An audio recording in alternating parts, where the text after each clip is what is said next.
भाई ये बताइए मुफ्ती सलमान अजहरी का क्या रहा? आप तो कल थाने में थे। अच्छा, सेकंड भी कर दिए? हाँ, अभी वही तो बताएंगे ना उनको। जी जी जी जी। तो हमारी कामयाबी की उम्मीद कितनी है गोगा भाई? आपने जिस तरह कहा कि सलमान अजहरी ने जो है वो हेट स्पीच दी थी, वो हेट स्पीच नहीं थी। अगर सलमान अजहरी हेट स्पीच देते तो थाने में जाकर वो कहते आ यलगार मचा दो। लगातार सोशल मीडिया पर आवाज़ उठा रहे हैं कि मुफ्ती सलमान अजहरी को रिहा करो। लोग ये कह रहे हैं कि ये हमारे जो उलमाए दीन है इनके खिलाफ जो है साजिश है, इनके खिलाफ जो है प्रोपोगेंडा चलाया जाता है। उलमाओं ने आज़ादी की लड़ाई में अंग्रेज़ों से लड़ाई लड़ी थी, अब उन्हीं उलमाओं का जो है अपमान हो रहा है। तो मेरे साथ यहाँ पे अमन रिजवी है, इनसे जुड़ने जानने की कोशिश करें। सबसे पहला सवाल अमन रिजवी कि मुफ्ती सलमान अजहरी को जो है गुजरात एटीएस ने भड़काऊ भाषण देने के मामले में जो है उनको गिरफ्तार कर लिया, उसको किस तरीके से आप देखते हैं? आप बताइए कि अगर कोई स्पीच में शायरी पढ़ रहा है, कोई चार मिसरे पढ़ रहा है, तो आप कह रहे हो कि भड़काऊ भाषण। मतलब यहाँ पर मुझे तो समझ में नहीं आता, ना तो लफ्ज़ यहाँ पर हिंदू यूज़ हुआ, कुत्ते लफ्ज़ हुआ है। क्या कुत्ते स्ट्राइक पे चले गए या कुत्तों ने दो टांगे भक्तों को डोनेट कर दी हैं? कुत्तों ने कहा कि वो दो टांगों पे चलेंगे और वो कुत्ते ना रह के दूसरे कुत्ते बन गए। मतलब कुत्तों का लफ्ज़ आया है, आप चार टांगों वालों को किस तरह डिफाइन कर सकते हैं दो टांगों वालों पर? इसमें ना हिंदू आया है, ना इसमें भारत का नाम आया है, ना इसमें भक्तों का नाम आया है, ना इनमें किसी भी चीज़ का नाम नहीं है, लेकिन इन लोगों को बुरा लग रहा है। यही होता है जब कोई इनकलाब आने वाला होता है ना, तो इनकलाब आने के लिए सबसे जो अच्छा मेथड होता है वो शायरी माना जाता है कि मुख्तसर लफ्ज़ों में आप अपनी पूरी लाइफ को एक्सपोज कर देते हो, पूरी लाइफ को तमाम लोगों के सामने स्प्रेड कर देते हो, फैला देते हो। जहां मुफ्ती अजहर ने ये वाली शायरी करी, ये कोई ऐसा तो नहीं किसी इंटरव्यू में कर रहे थे, कोई प्रेस कॉन्फ्रेंस थी, वो तो एक स्पीच चल रही थी, एक सभा चल रही थी, बड़ी हज़ारों की तादाद में वहाँ पर लोग थे। लेकिन प्रॉब्लम होनी बनती है। आप ये देखिए, जहाँ पर डंका पति का डंका बज रहा हो, जहाँ पर डंका पति के डंका बजने के बाद उनकी सभाओं में कोई आता ना हो, किस तरह वोटों की लूट खसोट करी जा रही है। आपने पंजाब में देखा किस तरह मेयर के इलेक्शन में बेईमानी हुई। वहाँ पर अगर शायरी करके आप लोगों के दिल में जगह बनाने की कोशिश करते हैं तो प्रॉब्लम होगी। और ये भी है, एक मिसाल ये भी है कि जब आपको सर्दी लगती है, आप कपकपाते तो आप सुकड़ना शुरू हो जाते हैं, और जो लोग सुकड़ते हैं, श्रिंक होते हैं, वो सुकड़ते सुकड़ते सुकड़ते बौने हो जाते हैं। और बौने जो होते हैं वो किसी भी इनकलाब को उड़ाने के लिए काफ़ी होते हैं। हवा का एक झोंका आता है, एक इनकलाब आता है, इनकलाबियों की हवा आती है, रैली आती है और ये बौने उड़ जाते हैं। सेम उसी कंडीशन पर इस वक्त भारत के वो भक्त खड़े हैं। लेकिन सुरेश चौहानके ने कहा कि गाली मुझे दी है। नहीं तो वो जो सुरेश चौहानके होता कौन है, मुझे ये बताओ, ये नफरती गेंडा होता कौन है? ये जो एक नफरती गेंडा है जो लगातार आतंकवाद को प्रमोट करता है। मत बोले हिंदू हृदय सम्राट है। नहीं नहीं, हिंदुओं को जगाते नहीं, हैं। आप नहीं, आप हिंदुओं को नहीं जगाते, वो आतंकवादियों को जगाते हैं। वो देश का माहौल खराब करते हैं, वो तलवारें लहराते हैं, मुसलमानों को मारने की, काटने की बात करते हैं। उस जाहिल को, बेवक्त की पैदाइश को हर जगह जिहाद नजर आता है। अगर जामिया के स्टूडेंट टॉप कर लेते हैं तो जामिया जिहाद हो जाता है। अलीगढ़ के स्टूडेंट अगर कोई मूवमेंट करते हैं तो वहाँ पर एक दूसरा वाला जिहाद हो जाता है। मुसलमान अगर नमाज पढ़ते हैं तो नमाज का जिहाद बना दे। इसको तो जिहाद लफ्ज़ से इतनी मोहब्बत है, या ये कहिए कि इसका पूरा चैनल जो जिहाद पे ही टिका हुआ है। और लेकिन इस जाहिल को, बेवक्त की पैदाइश को ये नहीं पता कि जिहाद का मतलब होता है लगातार संघर्ष करना, स्ट्रगल करना। तो इसकी बात का तो, और गधे की लात का तो आप यकीन मत करिए, इसको तो मैं एक पत्रकार भी नहीं मानती। ये एक ऐसा विरोधी चैनल है जिसके खिलाफ भारत के उन लोगों को जो भारत से मोहब्बत करते हैं, इसके चैनल पर और इस पर FIR लॉन्च होनी चाहिए कि ये एक ऐसा आतंकी चैनल है जो लगातार देश का माहौल खराब करता है। सुरेश चौहान के जैसे ही लोगों का जो है नतीजा है, उन्होंने आवाज़ उठाया था कि इन्होंने जो है पूरे धर्म को जो है अपमान किया है, उसकी वजह से उनकी गिरफ्तारी हुई है। क्या आपको ऐसा लगता है? नहीं नहीं, देखिए, ये आपने कहा ना भगवा गेंडा, इनको धर्म के बारे में कुछ नहीं पता। अगर आप इस भगवा गेंडे का इतिहास जाकर देखें तो ये अपने ऑफिस में काम करने वाले एक लड़की के साथ लगातार गलत काम कर रहा था, और जब उस लड़की ने थाने में जाकर इस पर FIR कराई और जब ये उठा तो उसने माफिया वाफिया मांगी। एक हिंदू हृदय सम्राट जो खुद महिला का सम्मान नहीं करता, उसके साथ गलत काम करता है, उसका बलात्कार करता है और फिर धर्म का ठेकेदार बन जाता है। आपने जिस तरह कहा कि सलमान अजहरी ने जो है वो हेट स्पीच दी थी, वो हेट स्पीच नहीं थी। अगर सलमान अजहरी हेट स्पीच देते तो थाने में जाकर वो कहते आ यलगार मचा दो, आओ, जितने उनके चाहने वाले थाने के बाहर थे वो कहते हैं फूंक डालो थाने को। क्या उन्होंने ऐसे बोला? उन्होंने माइक पकड़ा और अंदर से कहा अपने उन तमाम लोगों से जो उनके चाहने वाले, उनको सुनने वाले वहां पर गए थे थाने में ये दिखाने के लिए कि मुफ्ती सलमान अजहरी तुम अकेले नहीं हो, हम तुम्हारे साथ हैं। तो उन्होंने अंदर से क्या मैसेज कहा था कि मैं चोर, लुच्चा, लफंगा, मुजरिम नहीं हूं, मैं कानून पे यकीन रखता हूं। आप लोग लॉ एंड ऑर्डर मेंटेन करें, कुछ भी ऐसी हरकत ना करें जिससे मेरी और हमारी शनाख्त जो है मजरू हो।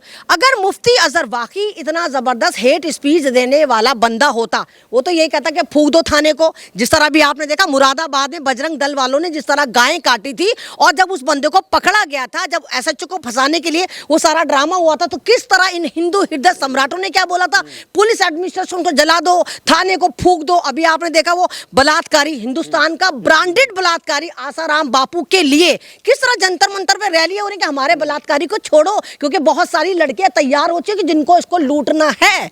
तो ये वाली बात दर्शाती कि जिस तरह भारत में माइनॉरिटीज के साथ जुल्म हो रहा है, चाहे वो मुसलमान हो, चाहे वो दलित हो। आपने दलित को देखा था मध्य प्रदेश में किस तरह एक मंदबुद्धि दलित के ऊपर मुत्तन शुक्ला मूत देता है, उस पर कोई कार्रवाई नहीं होती, ना उसका मकान बुलडोज करा जाता। जिस तरह आप देखिए कि दिल्ली में अधर्मी द्वारा धर्म संसद सजाई जाती है और मुसलमानों के खिलाफ जबरदस्त तरीके से भाषण दिया जाता है, तो उस वक्त यहाँ का शासन प्रशासन क्या अंटा गफीलों के गुफा में पड़ा हुआ था? लेकिन एक सवाल है, सुरेश चौहान के कह रहे हैं कि उन लोगों का नाम नोटिस कर लीजिए जो मुफ्ती सलमान अजहरी के समर्थन में आवाज उठा रहे हैं, उनको रिलीज करने की बात। एक बात तो बताइए, भगवा गेंडा है कौन? ये तो धोबी का कुत्ता है, इसकी औकात क्या है? धोबी का कुत्ता घर का ना घाट का। मैंने कहा ना, ये इस तरह के भाषण देके उन बेचारे भोले भाले हिंदुओं को अपने साथ लाना चाहते हैं, जिनको यही नहीं पता कि मुफ्ती सलमान अजहर कौन है, उनको बेवकूफों को यही नहीं पता कि भारत का मुसलमान है कौन, उनको यही नहीं पता कि भारत में उलमाओं ने आजादी में कितना बड़ा योगदान अदा करा। आपने देखा कि अधर्मियों द्वारा उत्तर प्रदेश में धर्म संसद सजाई गई थी, आजादी मुसलमानों को मारने की बात करी गई थी। आजादी की लड़ाई में तो जो है क्या नाम है, सुरेश चौहान का कि दादा परदादा भी होंगे।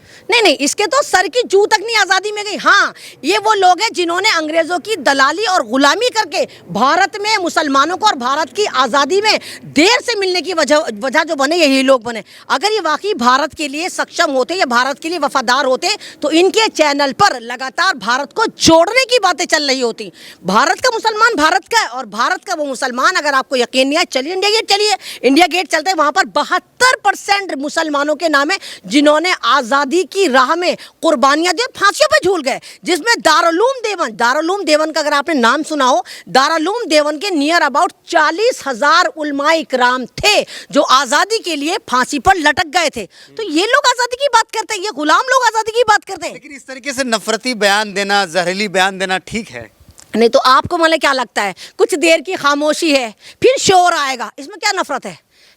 कुत्तों का वक्त आता है, हमारा दौर आएगा, तो वक्त तो कुत्तों का ही आता है। आपने कुत्तों का वक्त नहीं देखा, कुत्तों का वक्त आता है। लेकिन सवाल यही है कि आपने अपने आप को कुत्ता क्यों समझा? कहीं ना कहीं तो दाल में काला है। मैं तो कहती हूँ उन तंजीमों को आगे आने चाहिए जो कुत्तों के लिए लड़ते हैं। यहाँ तो कुत्तों की बदनामी है कि कुत्तों से इन्होंने अपना मतलब वो कर रहे हैं। ये तो कुत्तों की रैंक में भी नहीं आते मेरे ना। कुत्ता भी अपने मालिक के लिए वफादार होता है। आपकी भी गिरफ्तारी हो सकती है? अरे भैया, हमारी गिरफ्तारी हो या हमारी गिरफ्तारी ना हो, हम तो खुद ही कैद में हैं। भैया, हम बोलने की आज़ादी हमारे पास नहीं है, धर्म की आज़ादी हमसे छीनी जा रही है, हमारी बैक टू बैक मस्जिदों को शहीद करा जा रहा है। दिल्ली में जिस तरह 1000 साल पुरानी मस्जिदों को बुलडोज करा जा रहा है, बिना आप ये देखिए कि बिना किसी नोटिफिकेशन के उत्तर प्रदेश में जिस तरह मदरसों को शहीद करा जा रहा है, तो ये वाली बात दर्शाती है कि हिंदुस्तान में मुसलमान का जो जेनोसाइड होने की पूरी तैयारी है, हम उसके दहाने पर खड़े हैं। अरे प्रधानमंत्री मोदी कहते हैं कि सबका साथ सबका विकास, मुसलमान भी हमारे भाई। आपको तो बहन कहते हैं मोदी जी।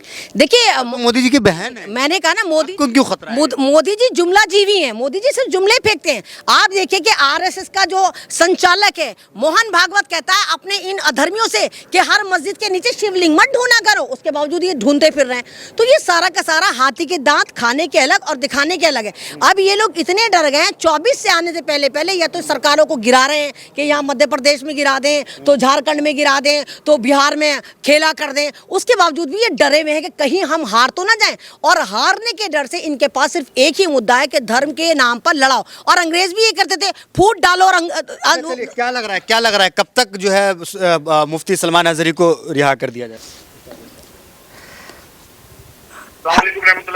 जी वालेकुम सलाम, कैसे हैं पठान भाई? आपका बड़ा एहसान करम है, मेरी माँ बुजुर्गा ने आप जैसे लोगों की दुआ है भाई। ये बताइए मुफ्ती सलमान अजहरी का क्या रहा? आप तो कल थाने में थे। नहीं, उसी में चक्कर में आज उधर कोर्ट में पेश किए थे और एक एफआईआर उनके ऊपर लॉन्च किए सेकेंड। अच्छा, सेकंड भी कर दिए? हाँ, अभी वही तो बताएंगे ना उनको। जी जी जी जी। तो हमारी कामयाबी की उम्मीद कितनी है गोगा भाई? देखिए, कामयाबी की उम्मीद तो अल्लाह से, अल्लाह के हिसाब से पूरा भरोसा है। अभी यहाँ से जो टीम अपनी जाएगी, अभी देखते हैं वो क्या होता है। मैं उसी में लाइनअप पे लगा हूँ, मैं आपको रात में फुर्सत में अपडेट देता हूँ ना पूरा। जी बिल्कुल गोगा भाई, मुझे बताइए क्या हुआ। और हम आपके साथ हैं, हम आपके साथ हैं, और मैं लगातार इस पे इंटरव्यू भी दे रही हूँ, लगातार मैं छोटी छोटी वीडियो भी बना रही हूँ। हमें उम्मीद है कि हम कामयाब होंगे और हम फिर जीतेंगे। वाकई हमारा दौर आएगा। आमीन आमीन आमीन, हकीकत में आएगा। चल, शुक्रिया भाई गोगा भाई, शुक्रिया मेरे भाई। जी।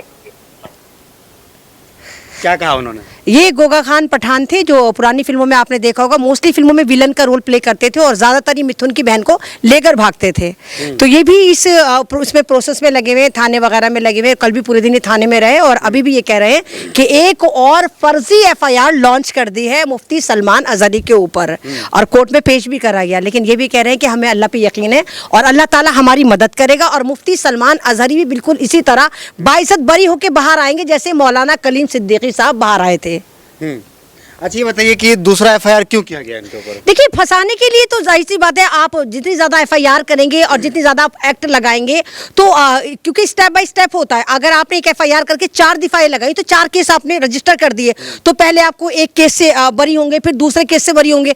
तो उसमें ना हिंदुस्तान का जुडिशरी, आपको पता होगा हिंदुस्तान का जुडिशरी सिस्टम पूरी दुनिया में सबसे ज्यादा लेंथी जुडिशरी माना जाता है, सबसे ज्यादा बहुत जबरदस्त माना जाता है, बहुत बड़ा है। और हिंदुस्तान का जुडिशरी ही सबसे अमीर जुडिशरी माना जाता है पूरी दुनिया में। तो कितना उम्मीद लग रहा है कि उनकी देखिए रिहाई तो इंशाल्लाह होगी और वो जहां पर है हम उम्मीद करते हैं कि वहां पर भी वो मतलब लगे हुए हैं, उनके वकील लगे हुए हैं। देखिए, उनके वकील भी लगे हुए हैं, सोशल एक्टिविस्ट भी लगे हुए हैं, मीडिया कर्मी भी लगे हुए हैं, एक्टर भी लगे हुए हैं और आपके बगौल कांग्रेस पार्टी भी लगी हुई है और हमारे बगौल AIMIM भी लगी हुई है, वैसे साहब भी लगे हुए हैं, वारिस पठान भी लगे हुए और हिंदुस्तान के साथ तमाम दुनिया के वो लोग भी लगे हुए हैं जो मुफ्ती सलमान अजहरी को पसंद करते हैं और उनके लिए दुआ गो हैं। लग रहा है जल्दी रिहाई मिल जाएगी इंशाल्लाह, बहुत जल्दी रिहाई होगी, बहुत जल्दी रिहा होगी। और ये जो कैद है ना, ये एक तरह का इम्तिहान है। नहीं, ताला टूटेगा और अपना भी दौर आएगा।